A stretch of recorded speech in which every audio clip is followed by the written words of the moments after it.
Success is the sum of small efforts repeated day in and day out. It's said by Robert Collar. So welcome to channel Physics Spark. आज mechanics में हमारा आज का जो topic रहेगा, BSc first year की हम बात कर रहे हैं, क्लासिकल मैकेनिक्स। आज का जो हमारा टॉपिक रहेगा that is conservation theorem of energy. तो यहाँ पे हम पहले इसकी बात करते हैं स्टेटमेंट की। If the forces acting on the particles are conservative then the total energy of the particle is constant. तो यहाँ पे कुछ वर्ड्स हमारे पास आए हैं। बेसिकली अगर हम बात करते हैं, पहले बात आता है कि कंजर्वेटिव फोर्सेस क्या होते हैं। क्लियर? तो कंजर्वेटिव फोर्सेस वो फोर्सेस होते हैं जब जो वर्क डन होता है वो सिर्फ डिपेंड करता है इनिशियल वैल्यू और फाइनल वैल्यू पे। क्लियर? सपोज करो हम इस तरीके से कोई बात करते हैं, कोई वर्क डन हमने काम किया है, तो जो वर्क डन है वो इनिशियल और फाइनल वैल्यू पे, क्या उसकी इनिशियल वैल्यू और क्या उसके फाइनल वैल्यू है। सपोज करो आप घर जाते हो, आप ये आपका स्कूल है, ठीक है, और ये आपका घर है। अब घर से लेकर आप स्कूल तक गए, तो हमें सिर्फ मतलब है कि आपका स्टार्टिंग आपने कहाँ से की, आपकी जर्नी की घर से, और पहुँचे कहाँ पे आप, स्कूल पे। हमें इससे कोई मतलब नहीं है कि रास्ते में आप किसी शॉप पे रुके हो, ठीक है, या किसी फ्रेंड के साथ रुके हो। क्लियर? तो जब वर्क डन जो होता है, work done depend on initial and final value only, initial and final value only, then that force is defined as conservative force. अब अगर हमने बात की है टोटल एनर्जी, तो टोटल एनर्जी में जो आता है हमारे पास that is kinetic energy plus potential energy. Kinetic energy को हम T से डिनोट करते हैं और पोटेंशियल एनर्जी को हम V से डिनोट करते हैं, and that should be constant. That is the definition of law of conservation of energy.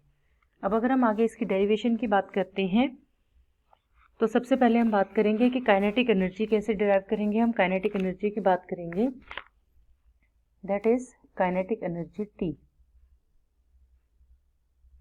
Kinetic energy T, the work done by external force in moving a particle from position 1 to position 2। Suppose करो कोई particle है, वो यहाँ पर है, इस position पर है, और इस पोजीशन से वो इस सेकंड पोजीशन पर गया है, तो यहाँ पे टोटल वर्क डन कितना हुआ है, that is defined by W12। और वर्क डन हमें पता है क्या होता है, फोर्स इनटू डिस्प्लेसमेंट। क्लियर? अब हमें ये भी पता है कि किसी भी ऑब्जेक्ट पार्टिकल का जो मास होता है वो क्या होता है, कांस्टेंट होता है, ठीक है। तो और न्यूटन्स का सेकंड लॉ क्या कहता है कि फोर्स इज इक्वल टू क्या होता है, dp बाई dt, और p क्या है यहाँ पर, मोमेंटम। क्लियर? और मोमेंटम किसके इक्वल होता है, मास इनटू वेलोसिटी के इक्वल होता है, ठीक है। तो ये वैल्यूज हम यहाँ पर पुट करेंगे, तो जो वर्क डन हमारे पास आएगा that will B 1 to 2, F की जगह हमने पहले पुट किया d बाई डी टी, और p की जगह हमने पुट कर दिया m इंटू वी, तो ये हो जाएगा m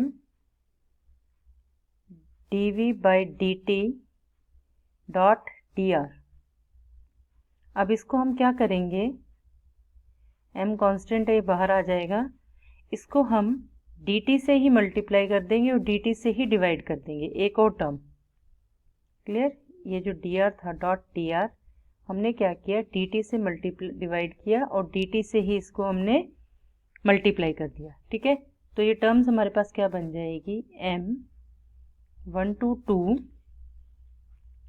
अच्छा, अब dv बाई dt, तो dv बाई dt रहेगा dv by dt dot dr by dt, that is rate of change of position, that is velocity. तो ये क्या बन जाएगा, v इंटू dt। अब जब इस इक्वेशन को हम सॉल्व करेंगे, तो ये जो इक्वेशन है that is W12, it is equal to half m 1 से 2 d by d t into v square into d t. अब ये कैसे आई, जब आप इसको सॉल्व करोगे d by d T V square, तो 2v dv/dt, तो यही चीज़ बन जाएगी 2v dv/dt, और ये हाफ से हाफ कैंसिल हो जाएगा। क्लियर? तो जो इक्वेशन है, अब अगर आप इसको सॉल्व करोगे d/dt और t/dt, तो dt से dt कैंसिल हो जाएगा, d of v square that will be v square. तो जो वर्क डन बनेगा आपके पास that is equal to half m v2 square minus v1 square. ठीक है, तो जो वर्क डन बन गया आपके पास that is W12 is equal to half m v2 square minus v1 square, और हमें पता है काइनेटिक एनर्जी क्या होती है, हाफ mv स्क्वायर। ठीक है, तो यहाँ से W12 की जो वैल्यू है that will become T2 minus T1। ठीक है, इस इक्वेशन को हमने नाम दे दिया फर्स्ट इक्वेशन। अब अगर हम बात करते हैं पोटेंशियल एनर्जी की, कि पोटेंशियल एनर्जी को हम कैसे निकालेंगे, V से इसको डिनोट करते हैं। देखिए हमने यहाँ पे बात की है कि जो फोर्स है आपका दैट इज कंजर्वेटिव फोर्स, और कंजर्वेटिव फोर्स जो होता है उसकी एक प्रॉपर्टी होती है कि जो फोर्स होता है conservative force that is equal to minus gradient of V, that is minus del V। Del operator हम डिफाइन कर चुके हैं, एक बार फिर से मैं इसको बता दूंगी आपको कि डेल ऑपरेटर क्या होता है। तो यहाँ से फिर से हम लिखेंगे कि जो वर्क डन होता है that is 1 to 2 F dot dr। तो यहाँ पे हम जो F की वैल्यू है that will be minus del V dot dr।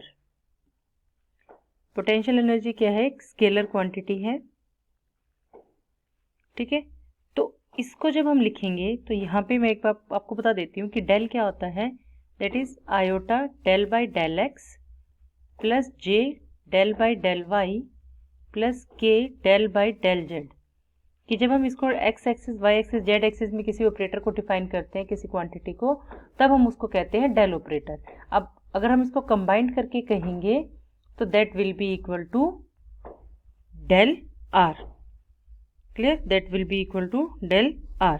तो अब यहाँ पर अब हम इसको सॉल्व करते हैं, तो ये वैल्यूज अगर हम इसमें पुट करेंगे तो जो वर्क डन था हमारे पास W12 that is minus 1 to 2 del V dot dr that will become minus dV, because यहाँ पे हमने एक प्रॉपर्टी यूज की है कि del V dot dr is equal to dV। तो dV का मतलब जब आप इंटीग्रेशन करोगे किसी भी डेरिवेटिव को तो वो सेम क्वांटिटी रह जाएगी। तो W12 is equal to V1 minus V2। So this is our equation number B। तो इक्वेशन नंबर A क्या थी हमारे पास, that is T2 minus T1। अब लेफ्ट हैंड साइड दोनों की सेम है, ये वर्क डन दोनों का क्या है, सेम है, तो राइट हैंड साइड भी दोनों की क्या आ जाएगी, सेम आ जाएगी। That means T2 minus T1 is equal to V1 minus V2। That is T1 वाली टर्म्स एक तरफ कर लेंगे और T2 वाली टर्म्स एक तरफ कर लेंगे। ऐसे ही अगर दो सेकेंड और थर्ड पार्टिकल्स के पास जाएंगे तो T3V3 इज इक्वल टू, तो ये कैरी ऑन चलता रहेगा।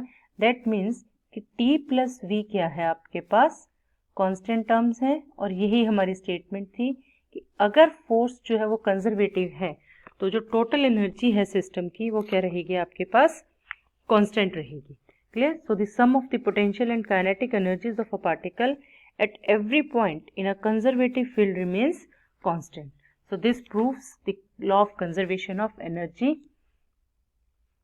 अगर आपको वीडियो पसंद आया है तो इसको लाइक करना, शेयर करना, चैनल को फिजिक्स स्पार्क को और चैनल को सब्सक्राइब करना मत भूलना। Thanks, have a great day.